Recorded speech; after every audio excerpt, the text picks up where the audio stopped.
ભરૂચ જિલ્લાના જંબુસર અને આમોદનગરને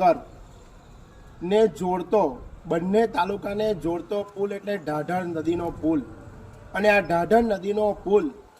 વરસાદના કારણે બિસ્માર હાલત એની થઈ જવા પામી છે। ભારદારી વાહનો પસાર થાય છે, ખાડા ખાબોચિયાને પાણી ભરાયેલા છે અને બ્રિજ પર જે ડમ્બરિંગ કરવામાં આવેલું છે એની હાલત બિલકુલ કફોડી થતાં ભારદારી વાહન ચાલકો માટે માથાના દુખાવા સમાન બન્યો છે। આ ઢાઢર નદીનો બીજ એક તો સુસાઇડ પોઈન્ટ બન્યો છે અને મગરો જોવા માટે સહેલાણીઓ માટેનું પણ એક સ્થળ બન્યો છે, પરંતુ ક્યારે અકસ્માત થાય એ કહી શકાય એમ નથી। માટે